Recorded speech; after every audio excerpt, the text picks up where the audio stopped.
Baik, ya Bapak Ibu itu tadi tentang keberadaan teks. Yang berikutnya sekarang adalah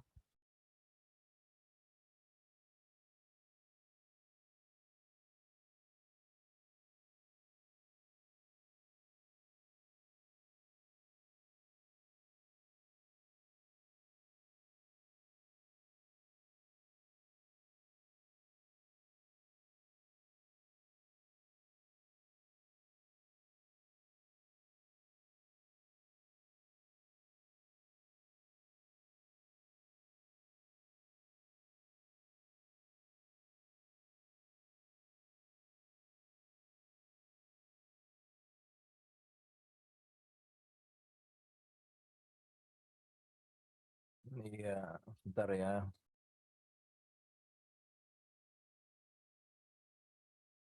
Oke.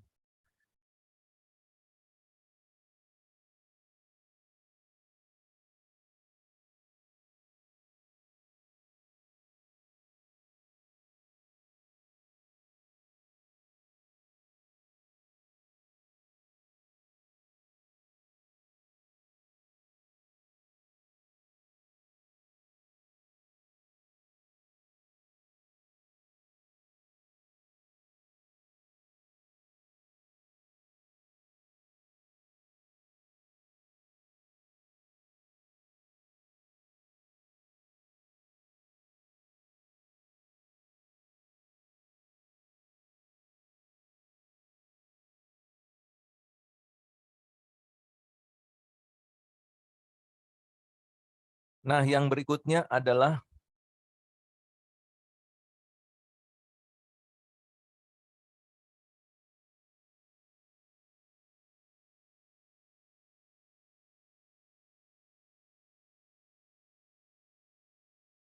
Nah, Bapak Ibu, yang berikutnya adalah menentukan pemeran.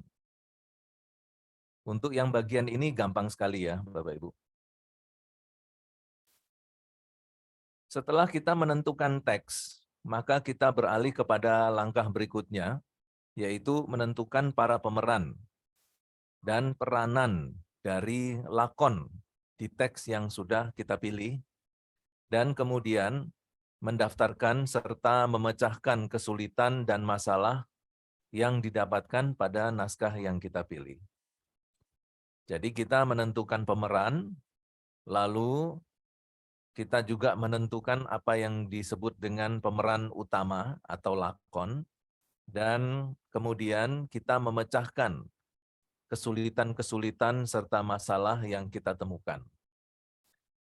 Langkah ini perlu pada awal eksegese, sebab dengan memulai langkah-langkah ini, kita mempunyai gambaran secara menyeluruh tentang naskah yang akan kita gali dan sasaran-sasaran apa yang akan kita capai, serta dapat menemukan dan menggali kebenaran-kebenaran ilahi dari naskah yang sudah kita pilih.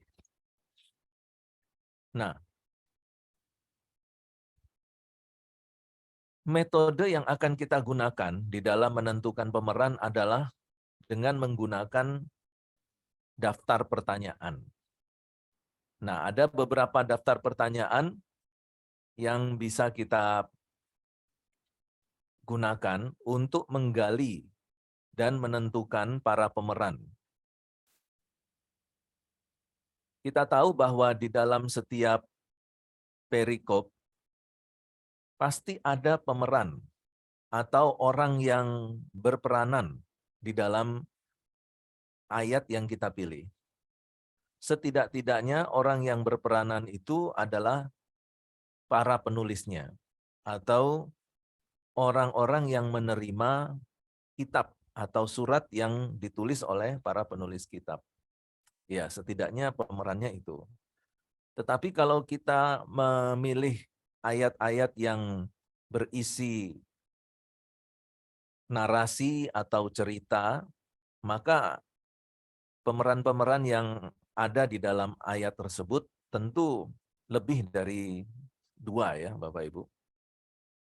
Misalnya kalau ayat yang kita pilih itu berkaitan dengan cerita Tuhan Yesus bertemu dengan perwira pasukan Romawi, ya berarti ada beberapa peranan yang kita temukan dari cerita yang atau dari ayat yang sudah kita pilih. Nah, intinya adalah dengan melalui pertanyaan-pertanyaan, kita dapat mengumpulkan berbagai, ya, intinya bahwa dengan menggunakan pertanyaan-pertanyaan, kita dapat mengumpulkan berbagai informasi. Semakin banyak pertanyaan yang kita ajukan, maka semakin banyak pula informasi yang akan kita kumpulkan, Bapak Ibu.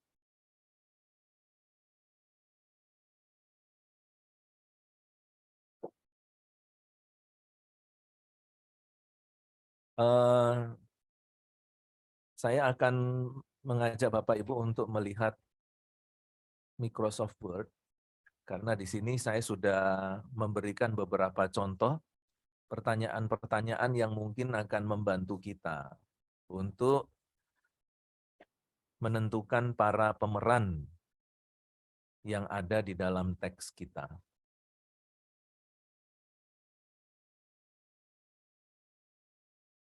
Sebentar ya, Bapak Ibu.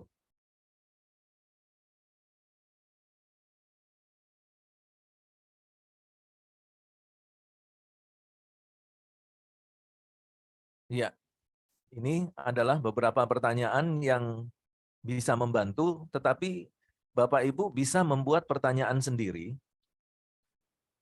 tetapi setidak-tidaknya sudah mendapatkan gambaran kira-kira pertanyaannya itu seperti apa begitu. Nah, misalnya ini ya, pertanyaan yang pertama, apakah itu pertanyaan-pertanyaan tertentu mengenai apa yang telah dikatakan? Jadi maksudnya apakah ada pertanyaan-pertanyaan tertentu tentang teks kita? Lalu kalau ada, apakah itu pertanyaan atau pernyataan?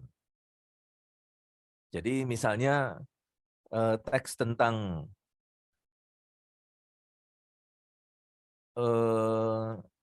orang-orang Saduki, orang-orang Farisi yang meminta bantuan dari orang-orang Herodian untuk menanyakan kepada Tuhan Yesus mengenai apakah boleh membayar pajak kepada kaisar. Nah, jadi apakah itu pertanyaan atau pernyataan? Pertanyaan. Kemudian berikutnya yang C, apakah si pembicara berusaha untuk menyampaikan sesuatu? Ya. Jadi pembicara ini bisa saja misalnya terdapat suatu adegan dalam sebuah percakapan, ataukah pembicara ini adalah si penulis? Ataukah si pembicara ini adalah seorang nabi? Ataukah si pembicara ini adalah Tuhan Yesus itu sendiri? Nah, jadi pertanyaannya, apakah si pembicara berusaha menyampaikan sesuatu? Ya. Apa? Jika demikian, apa? Apakah kata-kata yang diucapkan harus dipahami secara harafiah? Jadi, ini adalah pertanyaan-pertanyaan yang perlu kita jawab. Semakin banyak kita bisa menjawabnya, maka semakin banyak informasi yang terkumpul. Jadi, apakah yang diucapkan itu bisa dipahami secara harafiah? Jadi kita lihat bahasa Indonesianya gitu ya. Kita, oh ini bisa secara harafiah. Kita tulis bisa secara harafiah. Oh enggak bisa. Apakah kata-kata itu adalah pernyataan-pernyataan atau ucapan-ucapan biasa atau simbolis? Oh ini pernyataannya ini simbolis. Ketika Tuhan Yesus mengatakan tentang membuang permata di kandang babi misalnya. Oh ini simbolis gitu. Oh ini secara harafiah saja kita sudah paham ini. Ketika Tuhan Yesus berbicara tentang batu kilangan gitu. Nah, jadi kita tuliskan apa adanya. Kemudian apakah saya selaku pendengar, diharapkan untuk menanggapi? Nah, kita coba pikirkan, apa kira-kira? Kalau misalnya kita sebagai orang ketiga, jadi misalnya Paulus menegur Markus. Dan kita sebagai orang ketiga. Nah, kira-kira apa tanggapan kita melihat situasi tersebut? Atau ketika kita membaca tentang permintaan Tuhan Yesus terhadap Petrus untuk menjadi muridnya. Ketika mereka selesai menangkap ikan, jadi Petrus sehari-harian, sehari semalaman berusaha menangkap ikan, tidak dapat ikan. Nah, kemudian Tuhan Yesus datang, mengajak mereka menangkap ikan, lalu mereka dapat ikan. Nah, jadi kita di sini adalah pihak orang ketiga yang menyaksikan segala sesuatunya. Kira-kira apa yang diharapkan untuk kita tanggapi? Kemudian yang berikutnya, pikiran-pikiran apa yang hendak disampaikan oleh si pembicara. Jadi kita coba untuk menangkap apa ya kira-kira yang ingin disampaikan Yesus, gitu. Ketika Tuhan Yesus mengajak Petrus, Yakobus, dan Yohanes untuk menjadi muridnya. Lalu apa bentuk kata-kata yang diutarakan? Kita pikirkan, apa ini kata-katanya? Melaporkan berita, mengemukakan permintaan, mencari informasi, ataukah semacam memberi kuliah, atau menawarkan sebuah produk? Nah, seperti apa kata-kata yang diutarakan itu? Kemudian, ketika kita melihat ada beberapa pemeran di situ, kita tanyakan, apakah orang yang ada di dalam bacaan kita itu mempunyai kedudukan yang tinggi? Apakah dia seorang pejabat yang sedang memberikan perintah? Atau mungkin menyampaikan sebuah petunjuk? Atau menjadikan informasi? Atau memberikan nasihat-nasihat? Apakah situasinya formal atau telah distrukturkan sehingga kata-kata yang disampaikan harus diperhatikan dengan sungguh-sungguh? Ataukah situasinya biasa-biasa saja? Apakah berlangsung sebagai percakapan antar sesama kawan? Kemudian, apakah kata-kata itu disampaikan dalam kondisi yang normal atau tidak? Ya, ini adalah contoh-contoh pertanyaan-pertanyaan yang mungkin cocok ya dengan situasi teks kita. Tetapi kalau Bapak Ibu ingin mendapatkan hasil informasi yang lebih luas, lebih dalam dengan mengajukan pertanyaan-pertanyaan lain, ya silakan ya Bapak Ibu. Jadi ini adalah hanya contoh-contoh. Tujuannya adalah bahwa dari pertanyaan-pertanyaan ini, kita dapat menemukan situasi kondisi para pemeran yang ada di dalam teks yang sekarang ini menjadi subjek dari penelitian kita.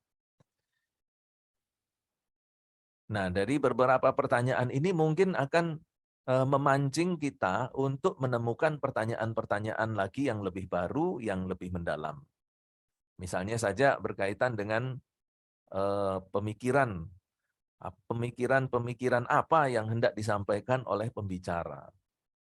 Apa bentuk kata-kata yang diutarakan?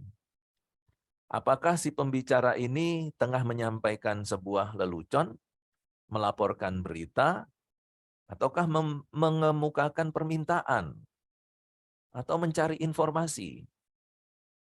Kemudian kita bisa bertanya lagi, atas nama siapa ia berbicara? dan apakah ia menggunakan perantara? Petunjuk apakah yang didapat dari teks dan konteks tentang alamat dari berita yang terdapat dalam teks? Jadi kita cari petunjuk. Petunjuk itu harus didapatkan dari teks kita atau dari konteks kita. Jadi kita cari petunjuk di sekitar ayat-ayat yang kita sudah pilih. Jadi misalnya di sekitar perikop kita cari petunjuk untuk ayat-ayat sebelum dan sesudahnya. Apakah di dalam ayat-ayat sebelum dan sesudahnya itu kita bisa menemukan sesuatu yang berkaitan dengan alamat dari berita yang terdapat di teks. Kalau ada, ya kita kumpulkan semuanya dalam suatu catatan. Atau mungkin kita bertanya di mana dan kapan kejadian atau dialog yang dilaporkan dalam teks tersebut. Menurut petunjuk yang diberikan dalam teks itu sendiri atau dalam konteksnya. Nah, bagaimana teks ini dalam bagian-bagian yang penting dan diselidiki? Uraikan siapa yang kita jumpai dan apa yang dikemukakan dalam bagian-bagian yang berbeda itu. Nah, jadi kita juga mungkin bisa memikirkan bahwa teks ini ketika dia berada pada bagian-bagian yang penting dan perlu untuk diselidiki, diuraikan, siapa yang kita jumpai dan apa yang dikemukakan dalam bagian-bagian yang berbeda itu.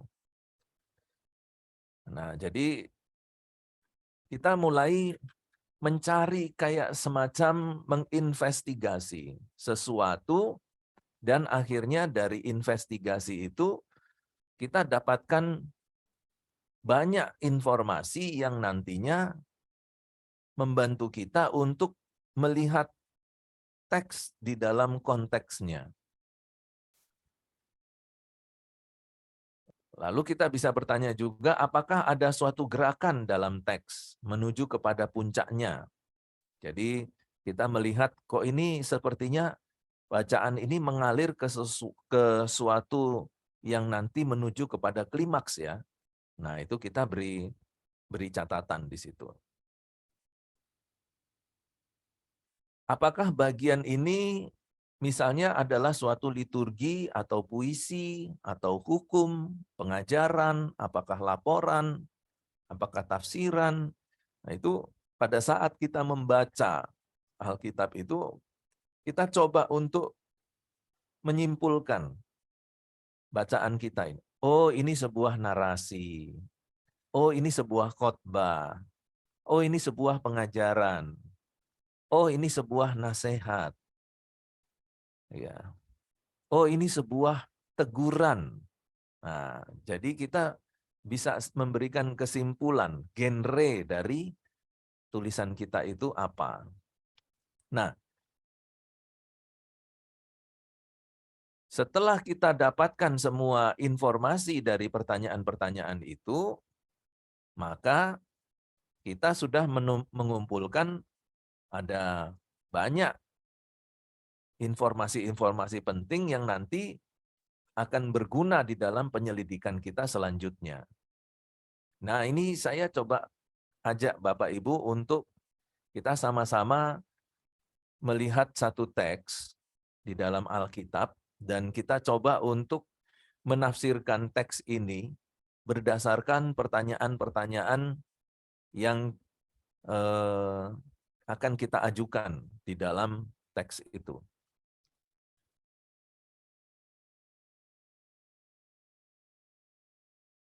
Ini kita random saja ya. Kita random saja. Nanti kira-kira seperti apa gitu. Yang nanti berita yang atau informasi yang nanti akan terkumpul seperti apa gitu.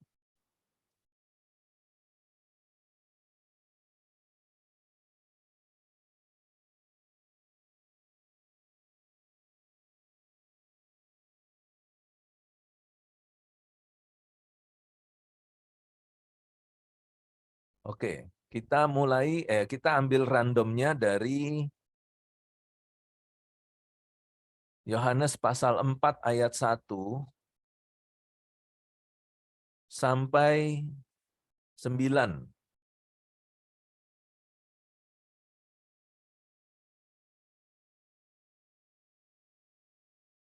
Oke, ini saya pindahkan. Kita nggak usah lama di sini ya Bapak Ibu, karena ini gampang ya. Hanya contoh saja ini, singkat. Nah, di sini ada bacaan firman yang saya pilih random.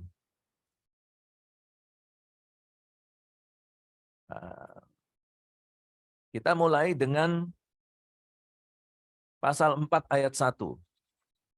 Ketika Tuhan Yesus mengetahui bahwa orang-orang Farisi telah mendengar bahwa ia memperoleh dan membaptis murid lebih banyak daripada Yohanes.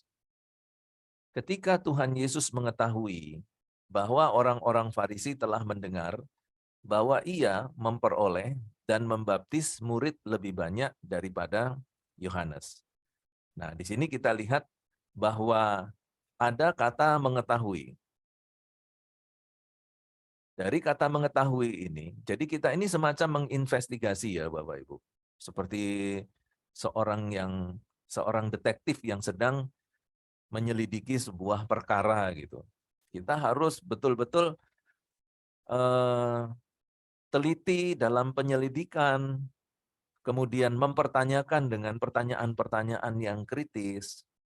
Semakin banyak pertanyaan yang kita ajukan, semakin mendalam pula atau semakin banyak informasi yang akan menggiring kita kepada satu kesimpulan. Nah, jadi kita bertanya, ketika Tuhan Yesus mengetahui, pertanyaannya apa?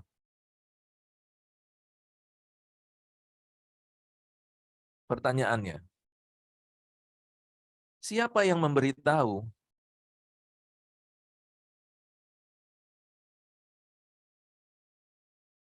Gitu. Apakah Tuhan Yesus tahu sendiri?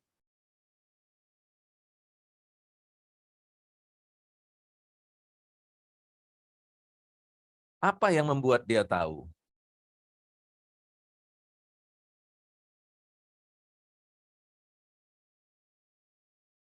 Dia tahu. Oke, ini berkaitan dengan kata mengetahui.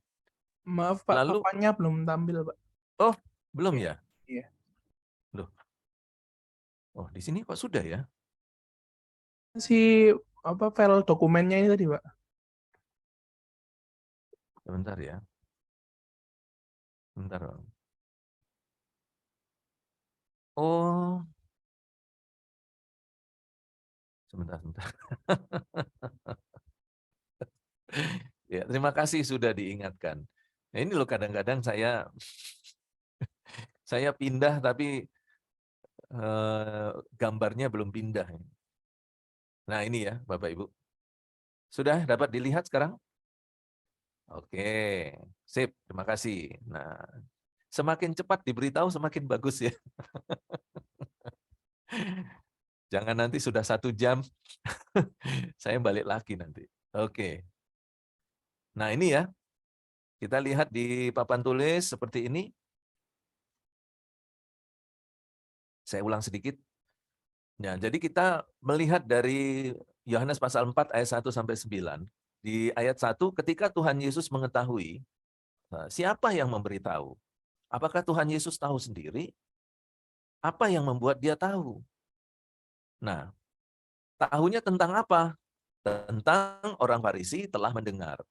Loh, mendengar apa?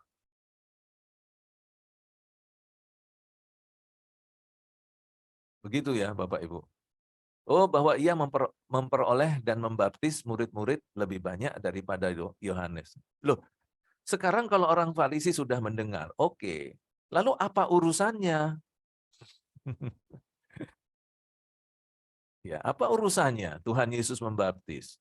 Memangnya ada efeknya. Ini saya pakai bahasa-bahasa sehari-hari ya. Memang ada efeknya. Oke. Dah, ini segini dulu lah pertanyaan untuk ayat 1. Kemudian ayat 2. Meskipun Yesus sendiri tidak membaptis, melainkan murid-muridnya. Loh, kenapa kok bukan Tuhan?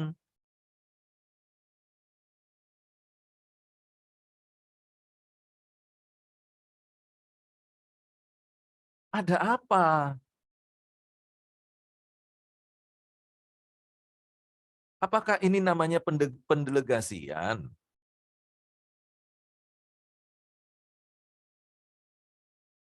Gitu ya, gampang ya Bapak Ibu. Lalu kemudian, ya pertanyaannya gampang ya, jawabannya yang soro ya.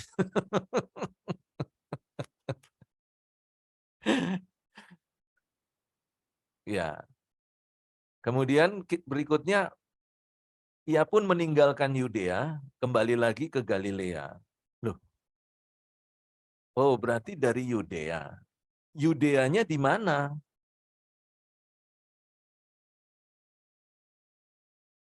Galileanya di mana?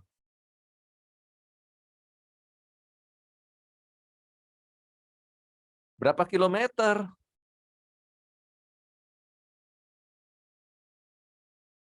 Pengaruhkah jarak itu?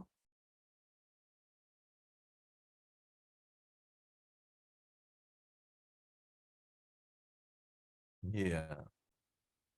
Kemudian, dikatakan di ayat 4, ini perhatikan Bapak Ibu, ayat 4. Nah, di sini mulai dia. Ayat 4, ia harus melintasi daerah Samaria. Kenapa harus?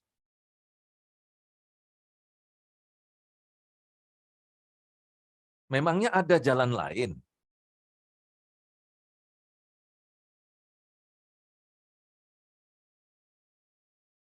Ada apa dengan Samaria?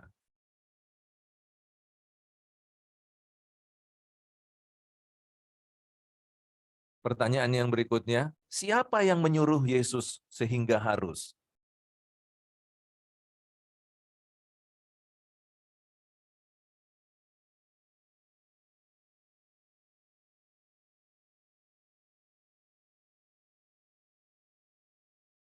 Nah,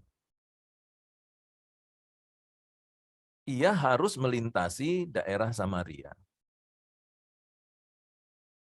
Nah, setelah kita bertanya seperti itu, masuk ke ayat yang kelima. Maka sampailah ia ke sebuah kota di Samaria yang bernama Sikar. Ya,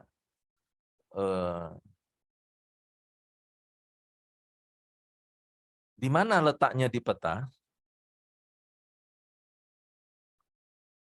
Letak di peta,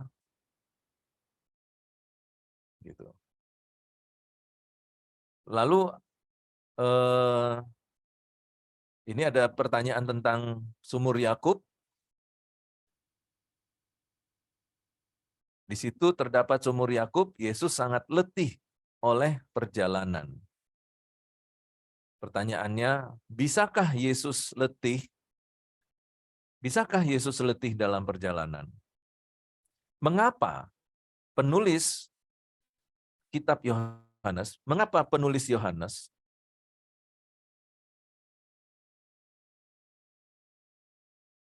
menganggap penting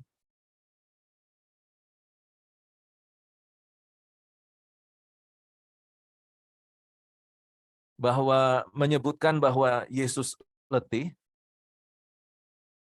Ya. Ada apa kira-kira? Apa maksud penulis Yohanes?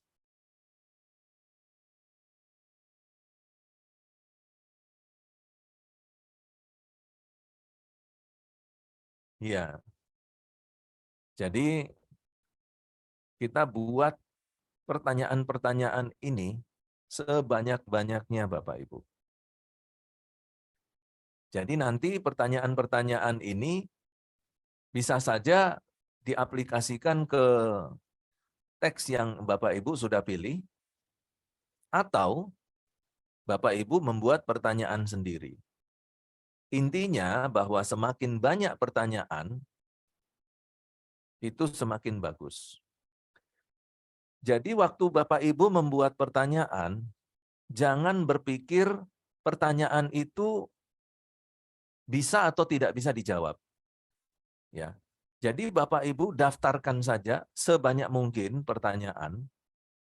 Nanti urusan tidak dijawab, tidak bisa dijawab, itu urusan belakang. Nah, diharapkan di dalam penyelidikan yang selanjutnya, Bapak Ibu menemukan jawaban atas pertanyaan-pertanyaan tadi. Jadi itulah caranya, yaitu dengan membuat sebanyak mungkin pertanyaan. Nah, jadi jangan khawatir kalau misalnya nanti pertanyaan itu tidak alkitabiah begitu. Itu diabaikan dulu ya, kekhawatiran-kekhawatiran seperti itu. Wah, ini nanti kalau saya bertanya seperti ini, nanti tidak alkitabiah. Wah, ini kalau saya bertanya seperti ini, nanti kok rasa-rasanya kok terlalu dalam menyelidiki, tidak enak. Wah, jangan berpikir seperti itu. Ya, tanyakan saja, daftarkan saja. Nah, nanti masalah dijawab, terjawab, tidak ada jawabannya, itu urusan kedua. Tetapi memang diharapkan semua pertanyaan yang muncul, itu kita bisa menjawabnya.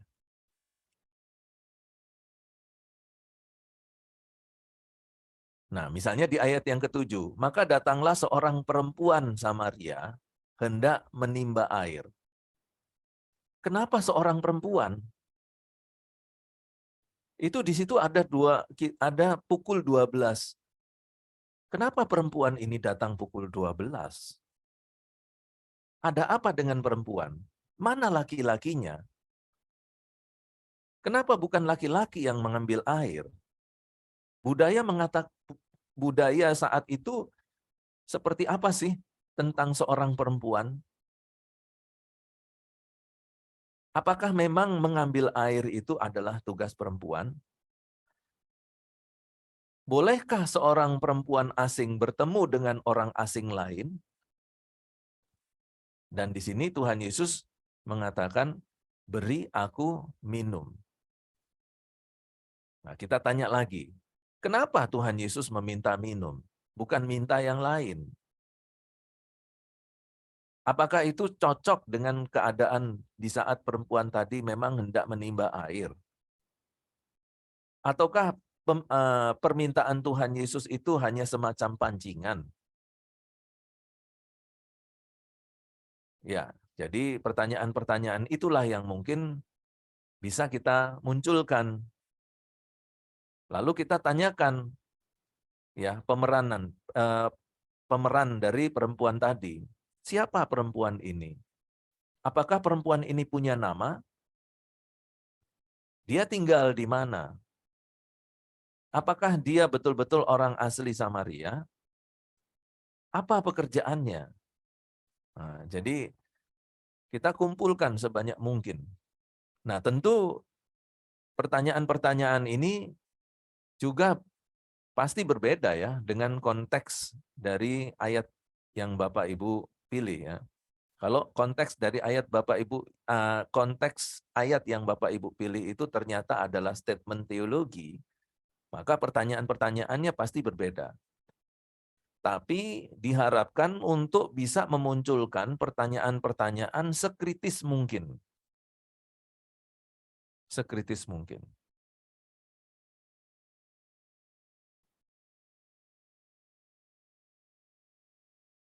Ya itulah Bapak Ibu menentukan pemeran dengan cara membuat pertanyaan-pertanyaan yang berkaitan dengan latar belakang ayat atau yang berkaitan dengan latar belakang para pemeran yang ada di dalam teks kita.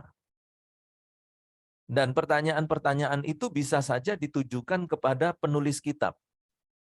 Misalnya tadi salah satu contoh, kenapa si penulis kitab Injil Yohanes itu menekankan bahwa Yesus letih?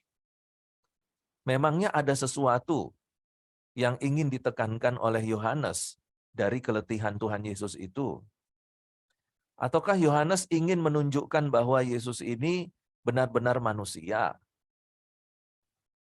Atau bagaimana? Ya, jadi seperti itu ya, Bapak Ibu. Sampai di bagian ini ada pertanyaan?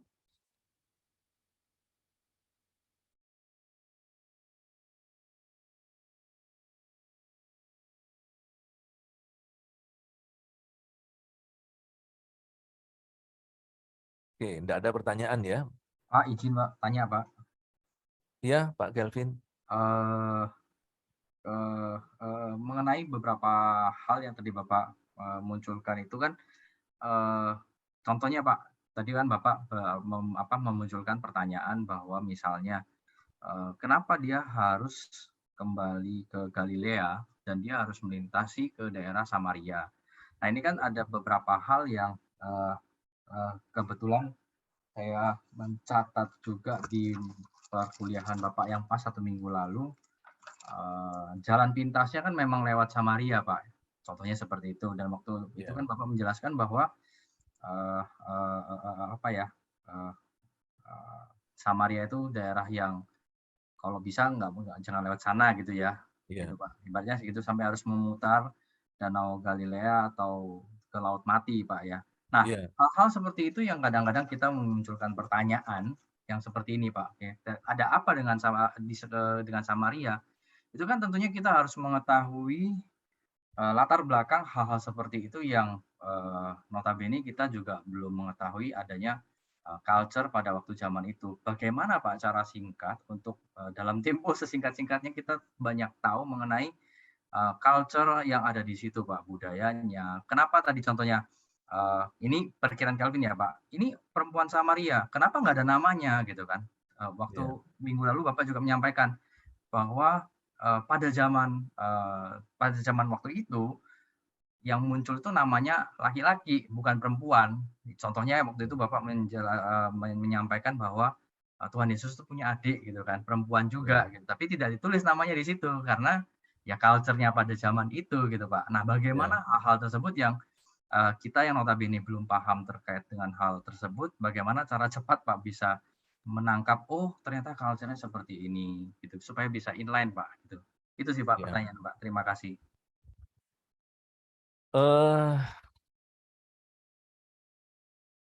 Ada satu buku yang bisa membantu kita, yaitu ensiklopedi, Pak. Kita harus punya buku ensiklopedi Alkitab. Nah, ensiklopedi Alkitab praktis untuk yang berbahasa Indonesia itu memberikan kepada kita atau membantu kita memberi keterangan tentang latar belakang. Ada banyak yang dibahas di dalam ensiklopedi itu tentang latar belakang sejarah, latar belakang budaya, dan lain sebagainya. Lalu yang kedua, kita bisa dapatkan kalau mau cepat, itu kita harus punya software. Nah, dari software itu, nanti kita tinggal masukkan kata kunci. Misalnya, kita ingin mengetahui tentang satu wilayah atau satu daerah atau budaya tertentu, kita tinggal masukkan kata kunci, lalu nanti software itu akan mendaftarkan buku-buku yang berbicara tentang pertanyaan kita, kata kunci tadi. Nah, dari situ kemudian kita bisa dapat secara cepat, ya, sesingkat-singkatnya, itu dengan software. Kalau penyelidikan secara manual, ya itu tidak bisa sesingkat-singkatnya. Kita harus ke mana? Ke perpustakaan, membuka lembar per lembar. Wah, itu repot itu. Nah, jadi dengan bantuan peralatan elektronik dan software, itu kita bisa cepat untuk dapat informasi seperti itu. Misalnya di bagian ini, sebentar ya, cuman kita harus mendapatkan bahasa Inggrisnya ya dari kata kunci itu. Jadi kalau software-software itu, ini saya punya satu software itu yang namanya PC Study Bible. Ada Bapak Ibu yang sudah punya PC Study Bible? Pak Kelvin belum punya? Belum Pak, belum punya Pak. Wah, itu bagus sekali Pak. Ya, ini saya bukakan ya. Nanti Bapak Ibu lihat di monitor PC Study Bible. Ini. Nah, jadi dari PC Study Bible itu kita tinggal ketik kata kuncinya, langsung dia akan daftarkan sekian banyak buku yang berisi kata kunci yang kita minta. Nah, itu mempersingkat waktu kita untuk mencari sumber-sumber.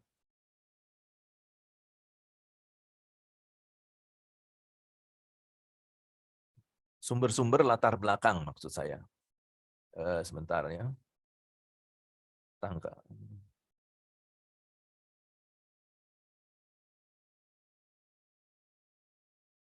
Ya, ini PC Study Bible Bapak Ibu. Nanti kita pergi misalnya ke bagian topik atau kita cari di library,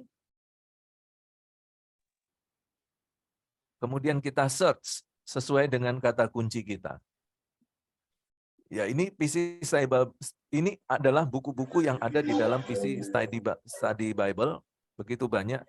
Sebentar. Nah, ini bagian search ini, Bapak Ibu. Jadi waktu kita search di sini,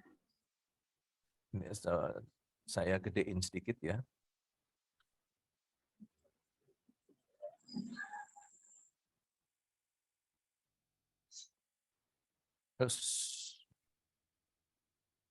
Nah, jadi waktu kita search gini misalnya Samaritan gitu ya.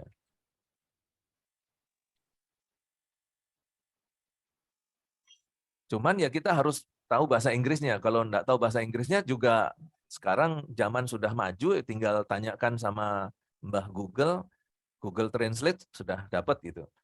Nah, jadi kita misalnya cari tentang informasi tentang Samaria. Maka kita tinggal klik aja. Kita mau cari semua Alkitab, semua topik, semua komentari. Komentari ini adalah buku tafsir, ya, atau study note. Ini Bible study-nya. Juga lihat Ibrani Yunaninya, semua buku. Ya, tinggal kita pilih. Kita mau yang mana?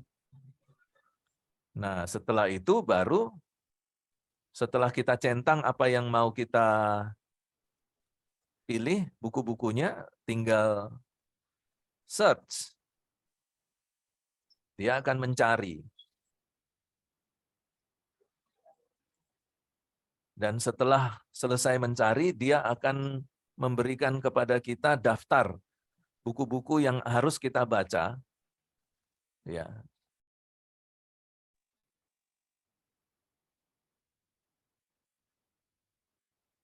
Berkaitan dengan kata kunci itu. Nah, itu cara yang pertama. Kemudian cara yang kedua, yaitu dengan, nah ini adalah contoh hasil dari pencarian kata Samaritan. Nah, dari sini kemudian kita nanti cari buku-buku yang berkaitan dengan latar belakang. Ya, tinggal kita klik di bagian kiri, dia sudah muncul ya. Seperti itu. Jadi dengan menggunakan software, kita bisa menemukan cepat semua informasi latar belakang seperti yang dicontohkan Pak Kelvin tadi dari bacaan-bacaan kita melalui software. Nah, di sini yang saya perkenalkan satu software yang cukup cepat membantu kita untuk menemukan jawaban dari pertanyaan yang kita buat. Kemudian cara yang kedua adalah dengan menemukan e-book. ya. Kita kumpulkan e-book gratis, e-book teologi yang gratis, dan kemudian nanti kita bisa dapatkan informasi dari e-book itu. Nah, salah satunya ya seperti yang Pak Kelvin yang sudah lakukan selama ini dengan melihat jurnal-jurnal atau mungkin punya akses ke e-book teologi gratis yang bisa download. Nah, kemudian yang ketiga, nanti saya akan berikan Pak Kelvin daftar bibliografi, bibliologi. Saya akan memberikan satu file nanti yang berisi daftar bibliologi. Jadi di situ daftar buku-buku apa yang harus kita cari, yang harus kita miliki berkaitan dengan pertanyaan kita. Misalnya, kalau nanti pertanyaan kita berkaitan dengan arkeologi, nah nanti di situ ada daftar buku-buku arkeologi yang harus kita punya, yang harus kita miliki, atau setidak-tidaknya itu menjadi semacam radar bagi kita, semacam panduan gitu. Oh, buku judul ini, karangan ini seperti ini. Oh, berbicara tentang arkeologi. Berarti saya akan mencari yang satu genre dengan buku seperti ini gitu. Nah, nanti dalam daftar bibliologi itu ada buku tentang latar belakang, ada buku yang berbicara tentang geografi, ada buku yang berbicara tentang teologi. Nah, nanti semua ada di dalam daftar itu. Daftar buku-buku itu. Jadi melalui daftar buku-buku itu kita juga bisa cepat untuk menemukan informasinya, Pak. Memang kalau kita tidak tahu judul-judul buku, kita bingung. Ini saya harus baca buku apa? Ada ratusan ribu buku di dunia ini. Nah, nanti di dalam daftar bibliologi itu nanti akan dipersempit buku-buku yang memang cocok dan sesuai untuk penggalian Alkitab. Itu nanti saya akan kasih daftarnya. Jadi ada beberapa cara. Cara pertama, kalau bisa kita punya buku ensiklopedi Alkitab praktis. Ada yang sudah punya ensiklopedia Alkitab? Itu ada 2 jilid itu kalau tidak salah. Ada 2 jilid, itu tebalnya masing-masing 5 cm kalau tidak salah. Iya. Mungkin harganya ya di atas 100 mungkin. Kita bisa cek itu di internet ya. Harga dari ensiklopedi Alkitab praktis. Kalau tidak salah itu ada 2 jilid ya. Dari A sampai M, kemudian N sampai Z nih, kalau tidak salah ya. Dan itu sangat bagus sekali karena banyak berisi informasi-informasi seperti yang ditanyakan Pak Kelvin tadi. Nah, itu memang wajib kita punya itu. Ya, ensiklopedi Alkitab itu. Dan yang kedua, kalau Bapak Ibu, ya memang kita sebagai hamba Tuhan itu kalau bisa sudah mulai terbiasa dengan bahasa Inggris ya, Bapak Ibu. Tapi sekarang zaman luar biasa ya, kita tidak tahu bahasa Inggris pun kita bisa baca buku bahasa Inggris sekarang ya, dengan menggunakan Google terjemahan itu, Google Translate. Dan kemudian kita juga harus menguasai beberapa software untuk mempercepat kerja kita. Jadi nanti kapan-kapan saya akan perkenalkan software-software yang mempercepat proses pekerjaan kita di dalam menyusun makalah atau di dalam membuat skripsi atau tesis. Ya, tapi itu nanti belakangan aja.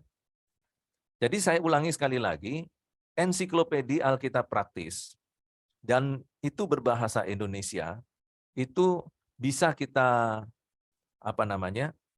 beli Atau kalau kita tidak mau beli ensiklopedia Alkitab praktis, maka kita perlu menginstal Sabda. Ada yang sudah punya Sabda? Software Sabda? Itu gratis itu. Ada, Pak. Ada ya. Nah, di software Sabda itu juga sudah tersedia banyak informasi. Ya, walaupun memang tidak sekaya software-software yang berbahasa Inggris, tapi sudah cukup lumayan lah memberi informasi. Kemudian yang kedua, kita dibantu juga dengan PC Bible Study. Nah, jadi kalau beberapa software ini saya tulis di sini ya, di papan tulis, yang saya rekomendasikan untuk Bapak Ibu punya, miliki. Sebentar.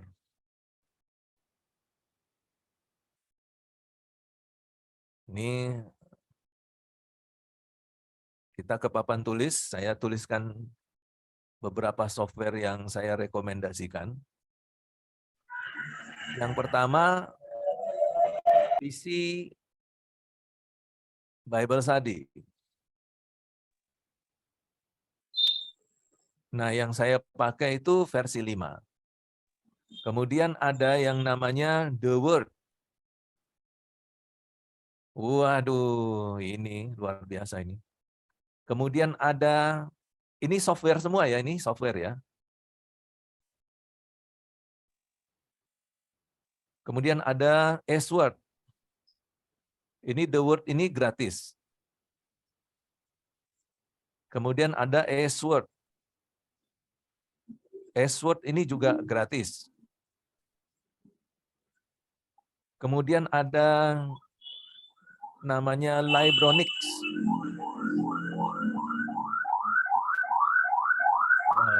Ini Libronix, ini Bapak Ibu, kalau bisa ya, Libronix ini Bapak Ibu miliki itu, ini wajib ini hukumnya ya, wajib. Libronix ini wajib. Karena di Libronix ini, itu nanti saya tunjukkan, saya peragakan. Kemudian yang kelima ada yang namanya Bible Work. Bible Work. Ini bisa versi 8, 9, atau versi Bible Work. Kemudian untuk yang versi Android,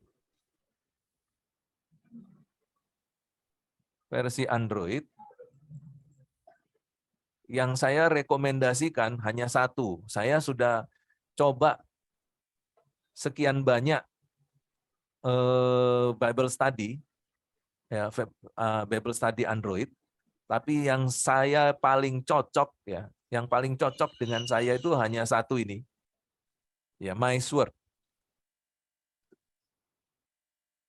Ini yang paling cocok. Karena ya, Pak Albert. papan tulisnya saya nggak kelihatan, bisa kirim ke WhatsApp, Pak. Oh, papan tulis tidak kelihatan? Iya,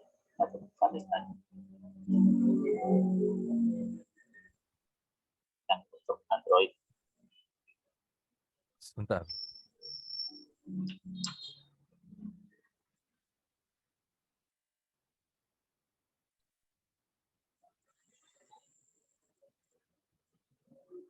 Masih sudah nampak papan tulisnya, Bapak Ibu? Nampak kok, Pak. Mungkin Pak Ano nggak kelihatan, terlalu kecil tulisannya ya Pak ya, Pak Albert. Oh, iya. Wah, kalau memperbesarnya, sebentar, saya coba perbesar. Ya, hanya sebegini saja saya mampu memperbesarnya. Kalau Bapak Ibu menggunakan HP, waduh, berarti agak sulit. Oh iya, saya pakai HP. Oh iya, kalau pakai HP memang agak kecil, Pak. Nah, jadi ini MySword. MySword ini adalah versi Android yang saya rekomendasikan. Ada yang versi gratisnya, tapi ada juga yang versi berbayar. Tapi yang gratis itu saja sudah cukup luar biasa. Bapak Ibu kalau ada di luar kota tidak sempat membawa buku, tetapi Bapak Ibu ada pelayanan begitu di luar kota, Bapak Ibu punya MySword, ya, MySword di HP Bapak Ibu itu sudah cukup untuk persiapan khotbah yang luar biasa. Maksudnya khotbah yang luar biasa itu ya khotbah seperti seorang intelektual teologis. Ya, seperti Bapak Ibu itu seorang akademisi teologi yang luar biasa itu. Khotbahnya. Itu MySword, ya. Nah, sekarang saya mau coba tunjukkan kepada Bapak Ibu yang saya katakan, ya, yang wajib ini yaitu Libronics, ya. Kemudian yang bahasa Indonesia tentu Sabda, ya. Ya, Sabda. Kalau Bapak Ibu mau yang langsung dari internet banyak. Tapi yang saya sarankan yang cukup lengkap ya, versi online, ini Sabda ini Indonesia ya. Kalau internet versi online, itu www.biblehub.com. Ya, ini bagus sekali. Ya, sudah cukup lengkap. www.biblehub.com.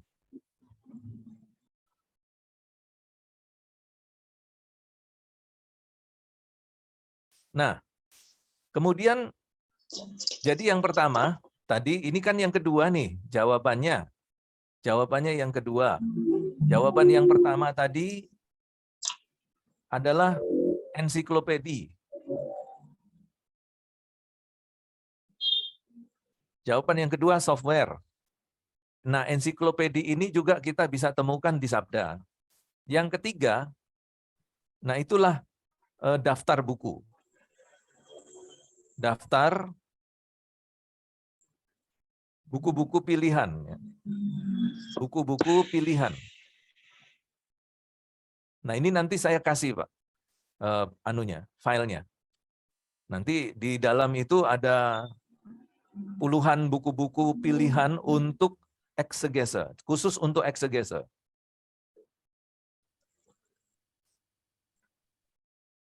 Jadi kalau kita mau cari buku-buku tentang latar belakang, ada daftarnya, daftar buku-bukunya. Kalau kita mau menggali akar kata, ada buku-bukunya. Ya, nanti diberikan rekomendasi buku-bukunya yang bagus-bagus di sana. Ya, yang biasanya dipakai oleh para teolog untuk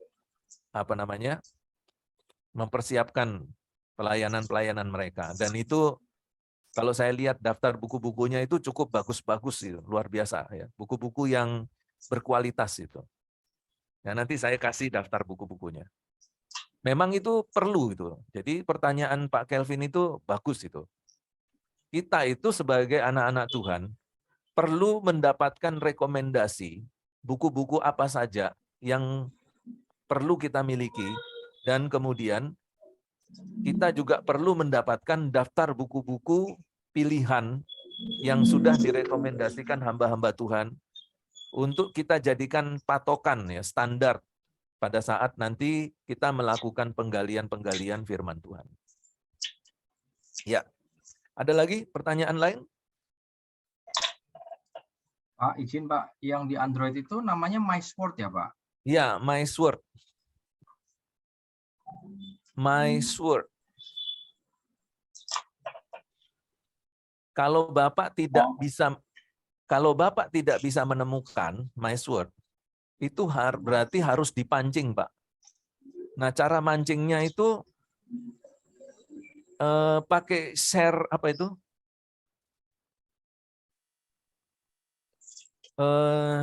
Apa namanya? Jadi kita itu nanti di-share-kan dengan orang yang sudah punya MySword gitu loh, Pak. Oke, paham, Pak. Paham ya? Ya. Dikasih linknya, Pak. Saya kasih tahu, ini Pak Kelvin tadi saya nyari di websitenya langsung bisa Pak?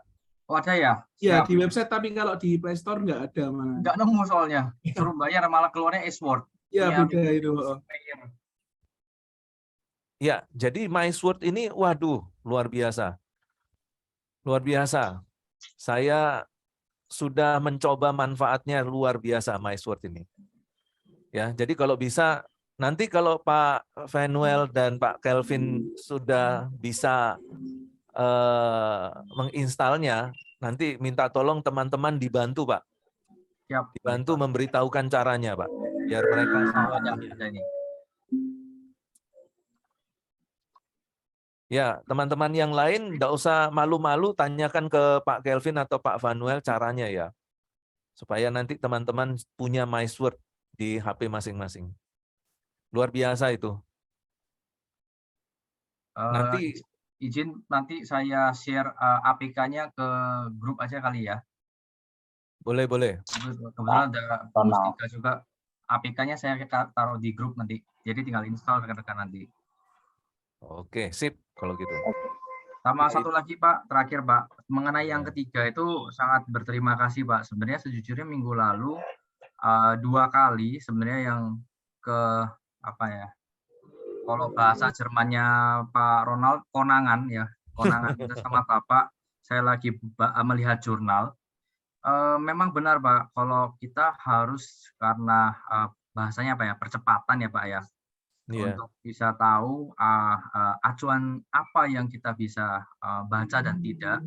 Karena kebetulan karena Kelvin masih punya akses ke beberapa jurnal, ada yang dikunci, ada yang enggak Pak memang. Ada yang bisa diakses, ada yang tidak, tetapi banyak yang akhirnya buka, baca, salah Pak gitu kan. Untuk bukanya di kelas Pak gitu. Contohnya salah satunya adalah ini Pak ya, mungkin buat rekan-rekan sekalian juga, saya punya akses kan ke JSTOR Pak, itu kan memang jurnal akademis ya sebenarnya ya. Tetapi judulnya ini mengutik hati gara-gara pertanyaan Bapak di minggu lalu. Maaf nih saya agak sedikit out of the box topik hari ini. Oke, enggak apa-apa. The death of Judas in Matthew 27 ayat 9, Reconsidered, itu Pak judul jurnalnya Pak. Nah itu kan jadi kan sedangkan yang disampaikan Bapak di minggu lalu, walah ternyata seperti itu gitu kan. Tetapi secara akademis di luar sana banyak yang memprovok secara rasionalitas ya Pak bahasanya ya gitu. Yang sesuai juga dengan yang tadi Bapak sampaikan juga, saya juga mencatatkan adalah Alkitab itu jangan diteliti sebagai sebuah objek ya, untuk mencari kesalahan ya, yang akhirnya memunculkan kalau di penjelasan Bapak di teks itu adalah memunculkan rasionalisme gitu Pak. Nah itulah yang akhirnya merusak kita Pak gitu kan. Baru baca jurnal, lah sing dibaca salah iki, bahaya gitu Pak. Rusak iki. Nggak benar jadi sesat iki nanti gitu Pak. Gitu sama kayak yang di atas misalnya Bapak bilang bertahan gitu kan, padahal dia ambil kata aslinya yang di minggu lalu, lah kita itu menyerang gitu kan. Iya, betul. Itu Pak, itu yang makanya menjadi satu pertanyaan bahwa ini kalau pada waktu melakukan hermeneutik ini atau eksegese ini kan mohon maaf Pak, kalau dari Kelvin sendiri kan melihat dari sudut pandang akademis kan kita memanfaatkan rasionalitas kita Pak tentunya Pak. Iya. Itu Pak, tapi kalau dilengkapin ini sangat terima kasih banyak sehingga cukup melengkapi kita semua sih Pak. Itu Pak, terima kasih Pak. Iya Pak Kelvin. Ya, jadi ini juga pengalaman yang tentu bisa menjadi pengalamannya Pak Kelvin ini juga bisa menambah pemahaman kita bagaimana harus berhati-hati melihat-lihat buku. Dan juga betapa pentingnya ya hermeneutik itu di dalam memperlengkapi kita. Nah, nanti kita akan masuk kepada hal-hal yang lebih dalam, termasuk juga berkaitan dengan pertanyaan Pak Kelvin, nanti itu ada yang namanya studi latar belakang. Nah, nanti saya akan kasih tahu bagaimana caranya menggali dengan menggunakan studi latar belakang. Termasuk juga nanti saya akan mengajarkan bagaimana caranya menggali menafsir firman Tuhan dengan menggunakan studi tata bahasa. Supaya Bapak Ibu punya gambaran sedikit. Oh, ternyata menggali dengan studi tata bahasa itu begini ya. Dan kebanyakan pendeta itu tidak melakukan itu. Jadi Bapak Ibu, kalau saya yang sudah terbiasa dengan hermeneutik seperti ini, ya ini mohon maaf ya, bukan sombong ya, bukan.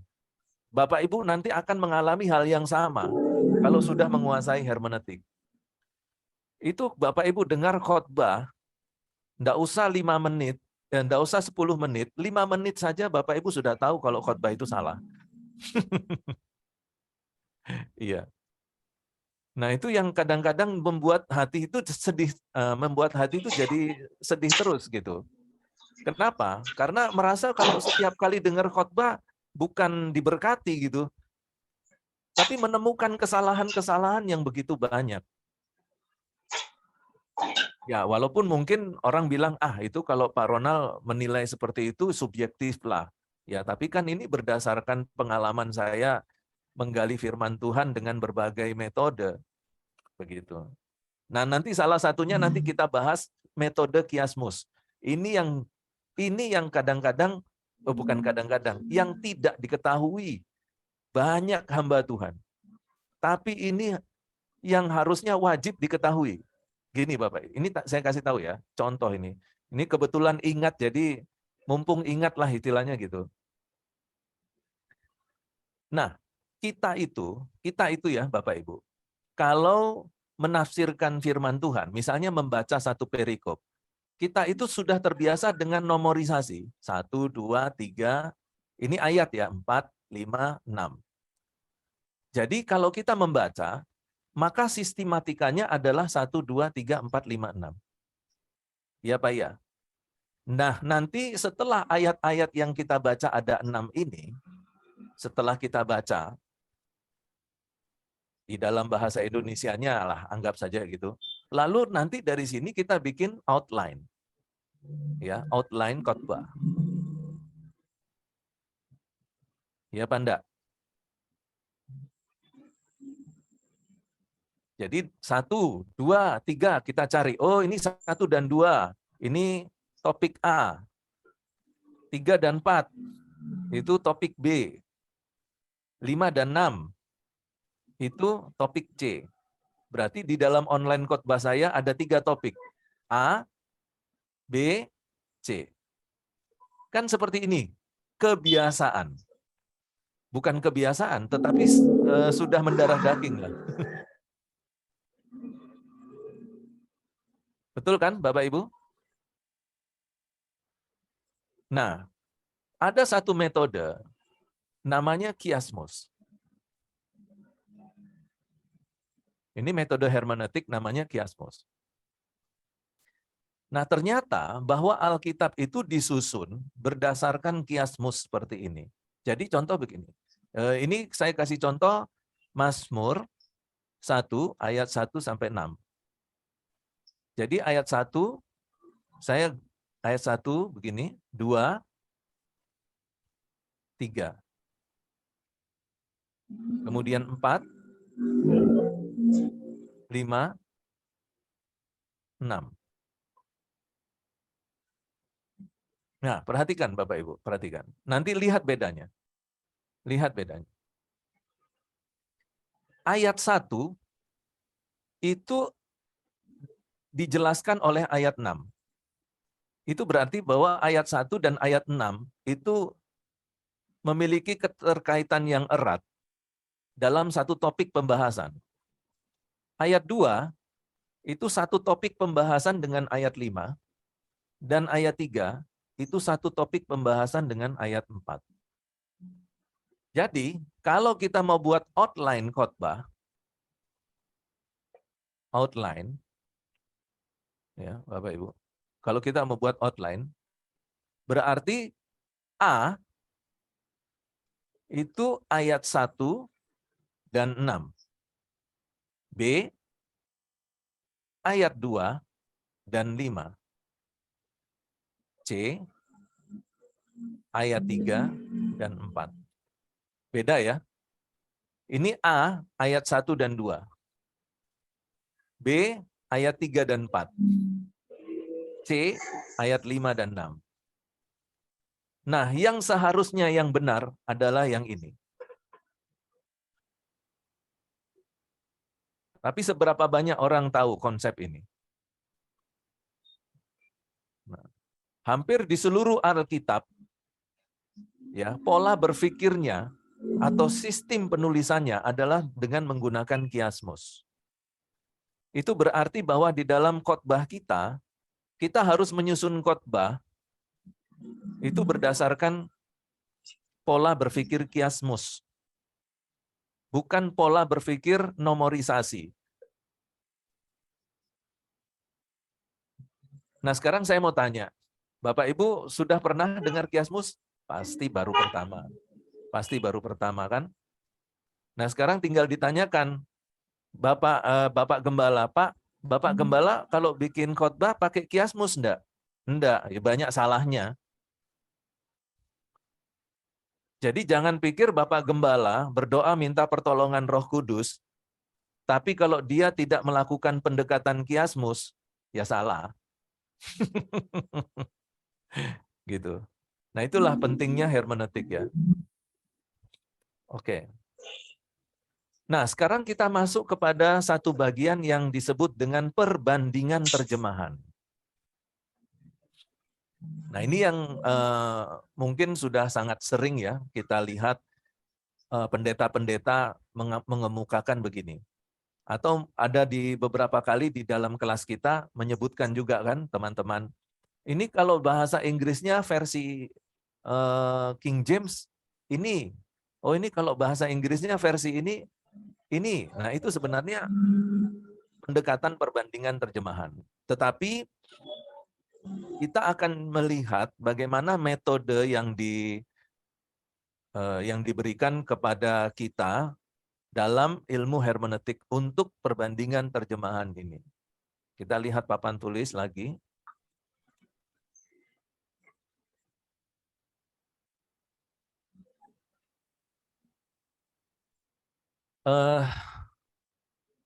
Sebentar. Kalau kita, ini saya gambarkan garis yang enggak terlalu lurus, tapi ya Bapak Ibu berimajinasi lurus gitu aja. Nah, ini kita bikin semacam tabel seperti ini. Ya, tabel perbandingan terjemahan. Nah, kalau Bapak Ibu sudah terbiasa, maka nanti tidak perlu menggunakan tabel, langsung muncul di otak kita semacam tabel gitu, kita sudah terbiasa dengan berpikir seperti ini gitu.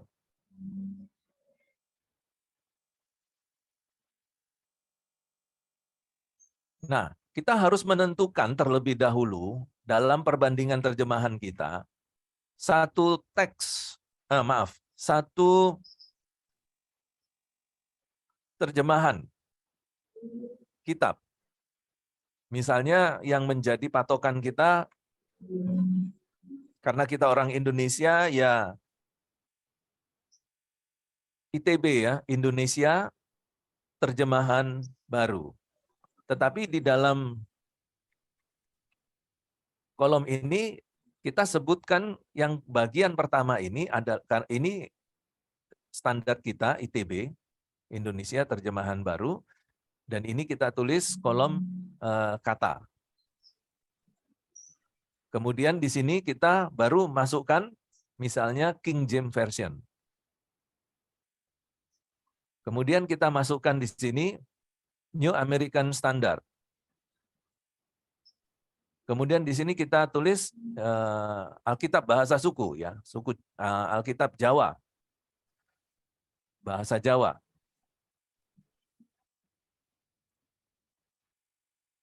Nah, setelah kita membuat ini, baru kita daftarkan kata kerja. Ini kelompok kata kerja. Misalnya dari Matius 6 ayat 33 tadi. Berarti di situ ada carilah. Carilah dahulu kerajaan Allah, maka semuanya akan ditambahkan, ada ditambahkan.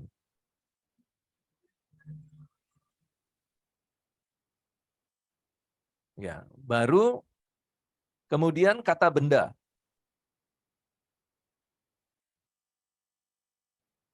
Kata benda. Kemudian yang berikutnya kata sifat.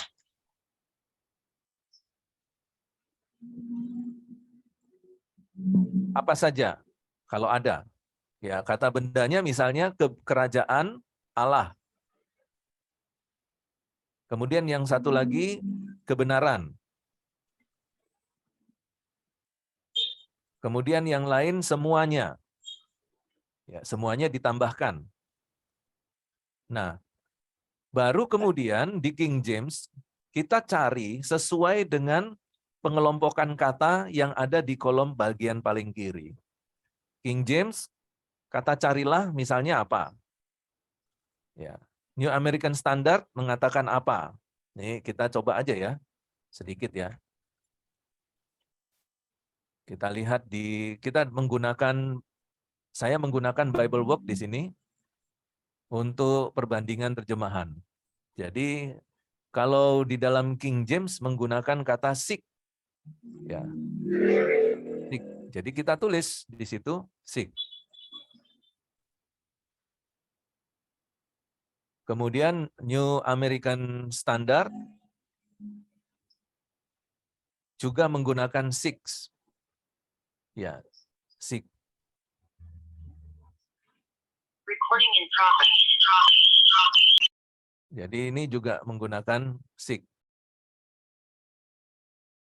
Kalau mau tambahkan dahulu boleh kata sifatnya, carilah dahulu gitu.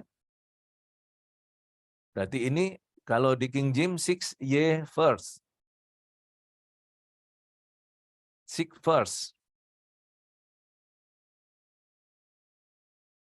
Bahasa Jawa, nah saya enggak punya bahasa Jawa. Ya, cari apa ya? Golek misalnya ya. Misalnya ini Bapak ya, golek oh. Golek. Apa bahasa Jawa halusnya ya? Ada Bapak Ibu ada tahu bahasa Jawa halus cari? Kayaknya kita bukan orang Jawa semua. Enggak tahu bahasa Jawa halus. Ya, goleo gitu ya, goleo. Misalnya ini misalnya ya. Goleo. Nah, nanti di sini di bagian samping sini yang paling ini adalah kolom terakhir, itu kolom keterangan. Kita bisa tulis kolom keterangan atau kolom kesimpulan. Jadi ini kita tulis misalnya kesimpulan. Nah, dari tiga ini, maka kita cari arti seek first atau goleo. Nah, kita cari pengertian etimologinya. Jadi seek first itu cari pengertian etimologinya.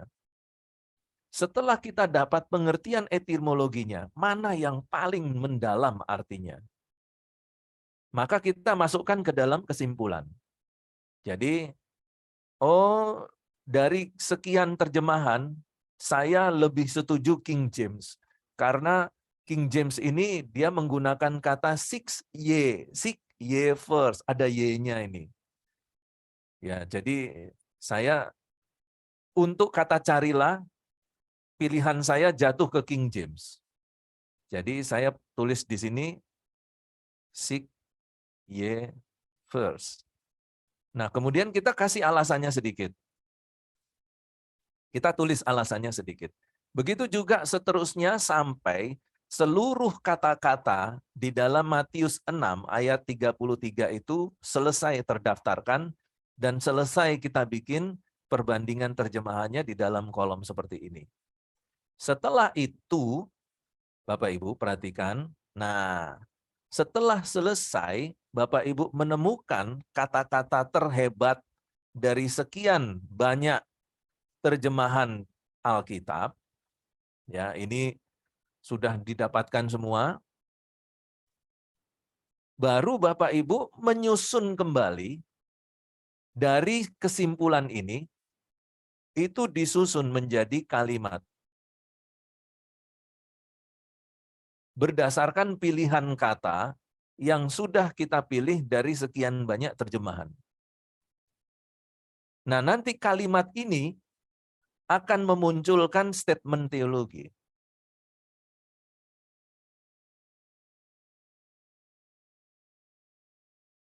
Nah, inilah sumbangan yang luar biasa dari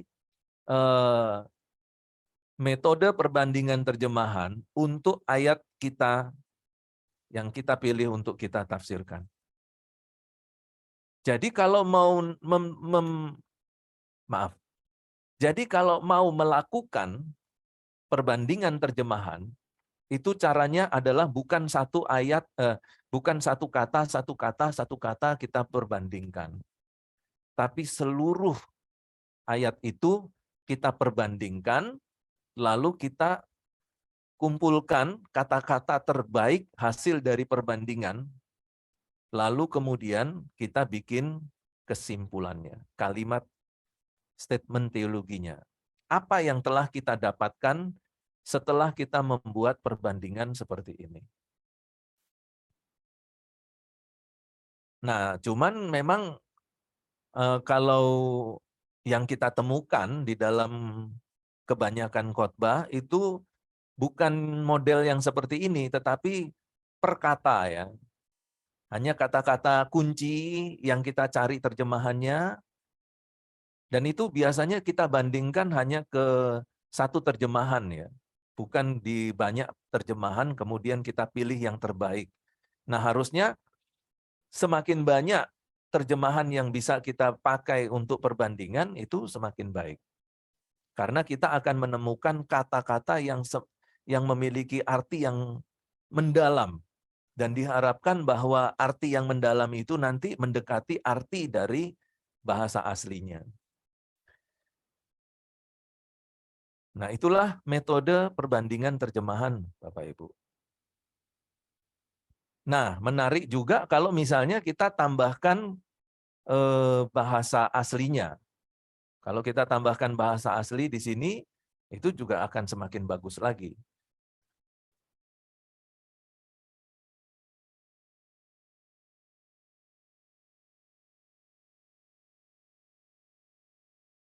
Nah, untuk rekomendasi terjemahan Alkitab mana yang sebaiknya kita pakai di dalam perbandingan terjemahan, kalau saya ya Bapak Ibu, tapi Bapak Ibu juga bisa membuat pilihannya sendiri. Kalau saya adalah New American Standard, karena menurut pengalaman penggalian saya, New American Standard ini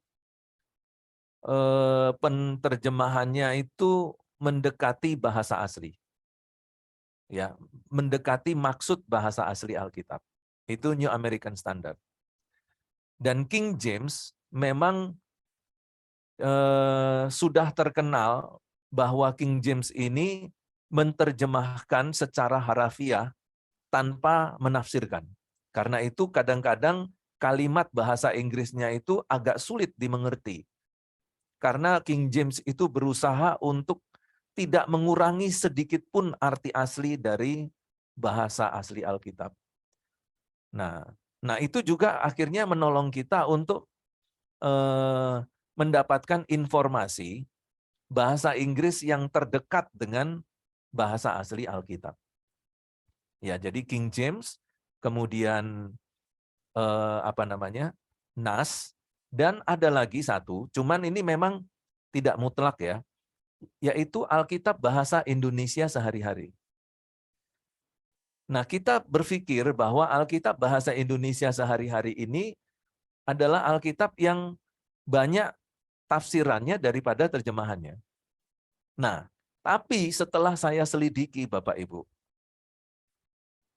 setelah saya selidiki di dalam pengalaman penyelidikan ayat-ayat Alkitab, ternyata bahwa Alkitab bahasa Indonesia sehari-hari ini adalah Alkitab yang justru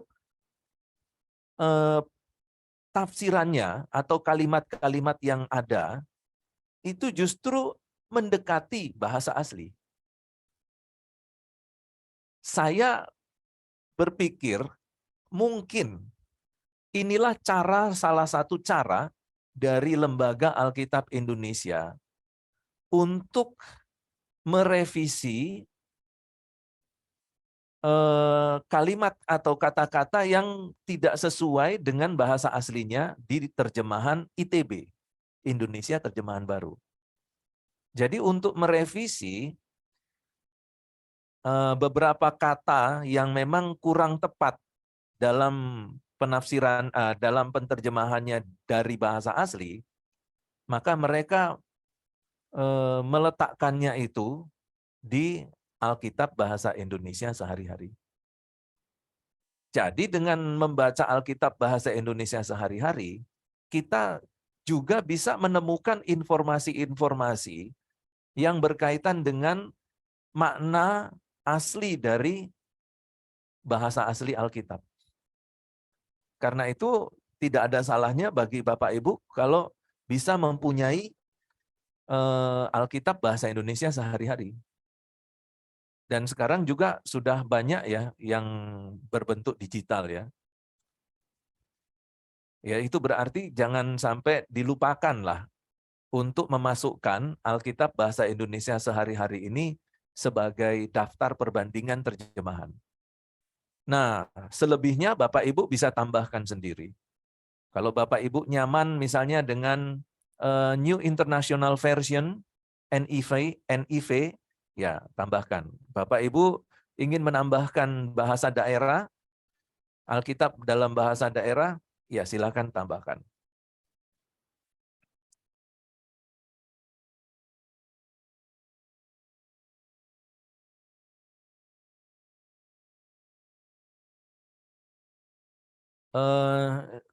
Ini ada Pak Albert minta di-unmute ya. Nah ini saya bukan hostnya ini, saya nggak tahu gimana caranya meng-unmute. Diapain? Pak Albert nggak bisa di-anu sendiri ya Pak?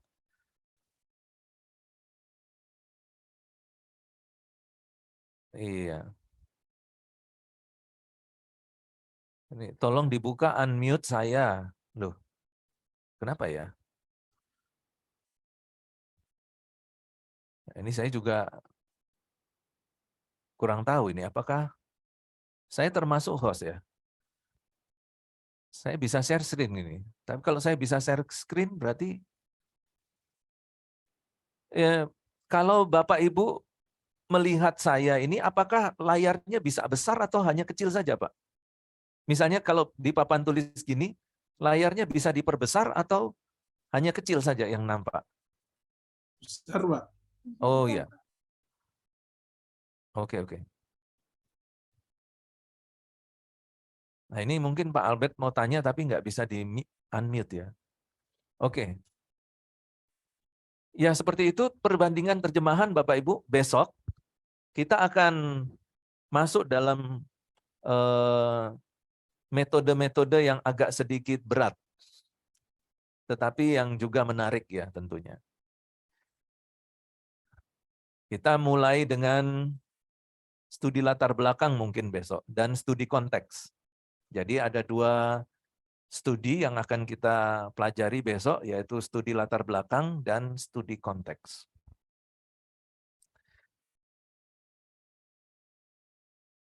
Ada pertanyaan?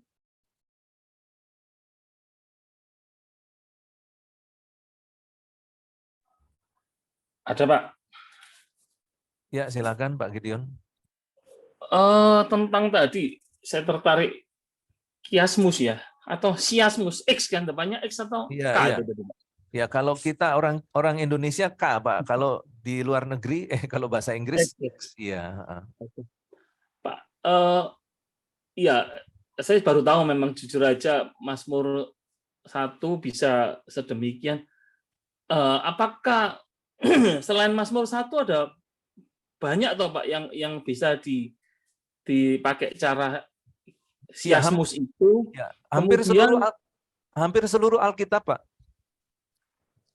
oh Iya, iya. bahkan surat-surat Paulus itu bentuknya rata-rata kiasmus semua, Pak. Iya. Makanya kalau kita sekarang mau persiapan khotbah, itu harus coba cek kiasmusnya seperti apa. Jangan sampai nanti kita sudah terlalu percaya diri, bikin topik khotbah, tapi tidak cocok sama kiasmusnya kan. Gimana? Iya. Nah, mengenalinya gimana, Pak? Itu kan. Nah, itu kita bisa bikin sendiri, Pak. Bisa bikin sendiri kiasmusnya. Jadi berdasarkan penelitian kita yang mendalam. Penelitian mendalam, baru kita bikin kiasmusnya. Tapi kalau kita capek, tidak punya waktu, di website itu banyak sekali yang membantu memberikan gambaran kiasmus, Pak. Di website, Pak. Di internet. Nah, nanti tinggal kita setuju apa enggak gitu. Misalnya ada website ini, dia membuat kiasmus gitu ya. Kita coba lihat. Oh, kalau kita enggak setuju ya kita cari lagi website yang lain. Mungkin ada bentuk kiasmus yang lebih cocok dengan analisa kita. Nah, jadi gitu, Pak. Itu kan satu pasal kebetulan cuma isi 6, Pak ya. Jadi mungkin ya sekalipun sulit tapi mungkin relatif lebih gampang. Kalau satu pasal isinya sampai 20-30 ayat gitu. Iya bisa, gimana, Pak. Iya, ada kiasmusnya, Pak. Ada. Walaupun panjang-panjang, ada kiasmusnya. Oke. Itu ada pelajarannya sendiri. Nanti kalau misalnya ada kesempatan, saya masukkan di dalam materi kuliah kita. Tapi saya sudah punya gambaran apa-apa aja yang mau saya masukkan. Jadi kiasmus enggak saya masukkan. Nanti karena saya perlu mengajari, perlu memberi informasi kepada Bapak Ibu tentang tata bahasa, tentang studi kata, ya itu yang penting, studi latar belakang, studi konteks. Nah, nanti kalau ada kesempatan kiasmus, nanti saya akan sisip-sisipkan, Pak Gideon. Oke, terima kasih, Pak. Ya. Nah, saya sendiri memang selama ini kalau saya membutuhkan informasi kiasmus, saya pergi ke internet biasanya. Saya pergi ke internet. Nah, ini mungkin Bapak Ibu, kalau mau menggunakan website yang sama dengan saya, ini saya bisa kasih linknya. Sebentar ya. Biasanya saya ke link ini biasanya untuk melihat kiasmus. Dan ini semua ayat, semua kitab mulai dari Kejadian sampai Wahyu ini. Ada kiasmusnya semua di sini. Sebentar, ini saya masukkan ke chat aja ya, Bapak Ibu. Soalnya saya enggak punya. Di chat aja nggak apa-apa. Saya enggak bisa masuk ke grup ini karena HP saya lagi rusak. Jadi hilang semua data-datanya, jadi saya ke chat aja ya.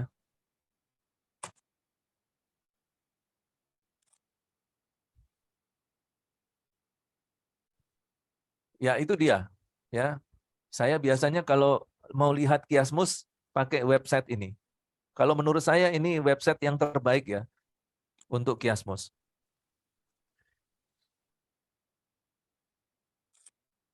Jadi nanti kalau Bapak mau persiapan khotbah, nanti dicek Pak, outline khotbahnya sudah sesuai enggak dengan kiasmus ini di website ini. Kalau sudah sesuai, lanjut ya dengan eksegese yang lain ya, langkah-langkah hermeneutik yang lainnya.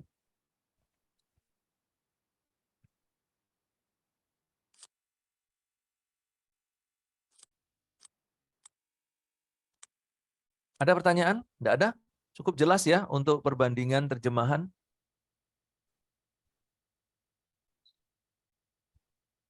Pak mau tanya. Ya. Itu yang sabda yang bahasa Indonesia ensiklopedia itu yang dimaksud kamus bukan, Pak? Lain. Kalau kamus lain. Oh, di dalam Android itu adanya yang kamus, bukan Nah, gitu ya, Pak? kalau Ibu mau menginstal Sabda, Heeh. Ibu pilih yang full aja. Sabda yang Hmm. full version. Oh, berarti kalau Iya, di Android bukan nih Pak yang, soalnya ada juga yang Sabda tapi tulisannya Kamus Alkitab, Alkitapedia, bukan, lain. Kalau kamus beda. Kalau kamus itu tafsiran bukan. bukan. Kalau kamus itu kan informasinya paling cuma satu paragraf ya. Mm-mm. Kalau Iya. kalau ensiklopedi itu bisa berlembar-lembar itu. Hmm. Ya. Jadi Ibu install Mm-mm. Sabda yang versi full version, Mm-mm. kemudian nanti di bagian buku nanti itu dicentang semuanya aja. Supaya buku-buku semua yang ada di Sabda itu tampil semua. Tapi itu bukan versi Android ya, Bu. Itu Oh, yang bukan. itu yang versi komputer itu. Ya. Oh, Ya.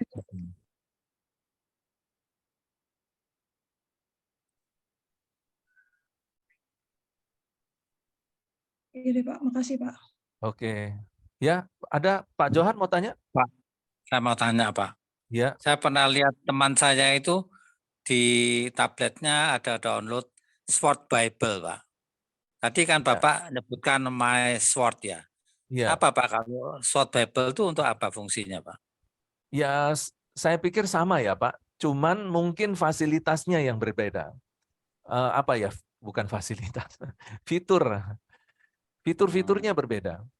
Kalau sepengalaman saya mencoba beberapa aplikasi Android untuk Bible Study, ya MySword ini yang menurut saya yang terbaik. Iya. Tapi kalau Bapak mau coba-coba seperti yang Bapak punya teman yang punya Sword tadi ya, Sword Bible, boleh Pak? Bible. Iya, boleh Pak. Cuman pernah lihat aja Pak, sepintas kok unik kok Sword Bible namanya. Oh iya. Enggak apa-apa dicoba-coba, kalau enggak cocok kan kita tinggal hapus aja. Dilihat lagi ya Pak ya. Iya. Tapi kalau saran saya ya itu tadi, MySword tadi. Itu Ya, luar saya biasa nyoba itu. Pak. Itu sudah Ya. bagi saya untuk persiapan khotbah sudah luar biasa itu untuk yang MySword.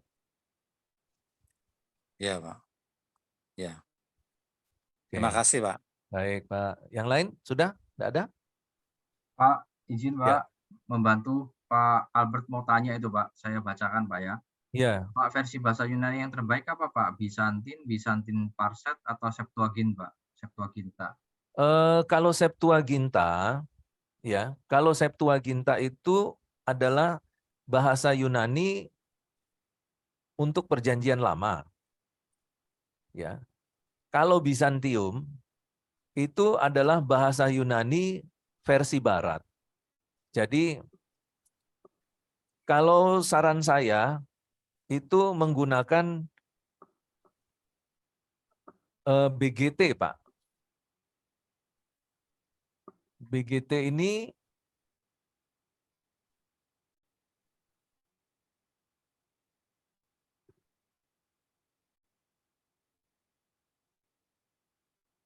sebentar, saya mau cari terjemahannya apa ini BGT ini.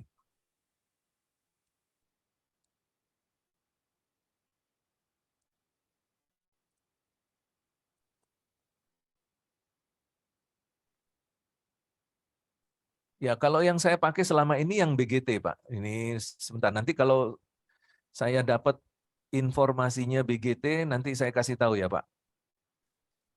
Ini Pak, BW Combine Alan Greek New Testament Pak. Itu, ya. Oke, saya taruh di grup. Ya, itu dia.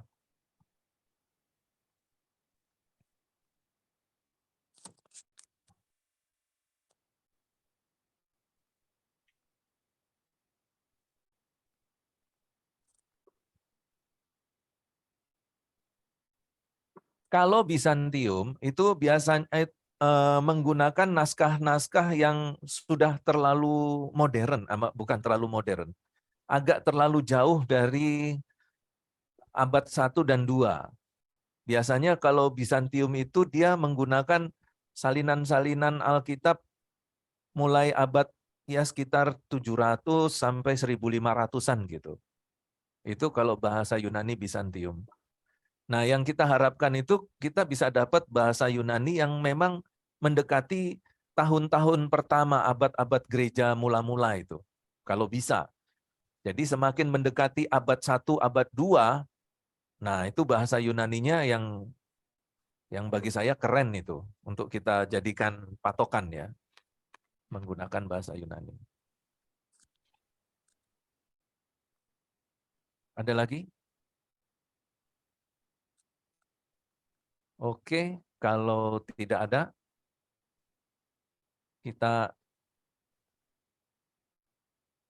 kalau tidak ada kita akhiri kuliah kita sampai di sini.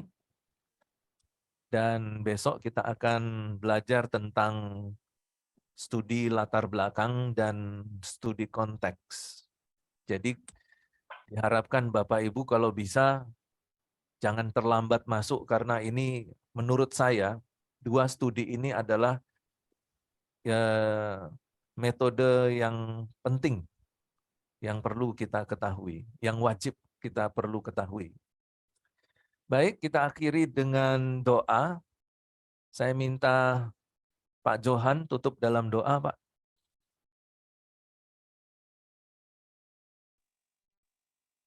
Mari Bapak Ibu kita masuk dalam doa, kita akan akhiri perkuliahan ini. Tuhan Allah Bapa kami yang bertata dalam kerajaan surga, pada malam hari ini kami mengucap syukur terima kasih. Kami boleh mengikuti perkuliahan bersama dengan teman-teman. Berkati akan Pak Ronald yang sudah mengajar kami ya Tuhan, dan biarlah dengan hikmat kebijaksanaan dari Tuhan, kami boleh menerima semua perkuliahan ini, karena Tuhan membukakan pikiran kami, dan memberikan hikmat pada kami, sehingga kami boleh mengaplikasikannya dengan baik, dan boleh menyampaikannya kepada sidang jemaat yang Tuhan percayakan kepada kami. Berkati kami ya Tuhan, berikan tubuh yang kuat dan sehat, dan kemampuan untuk mencerna semua materi perkuliahan yang kami terima selama 5 hari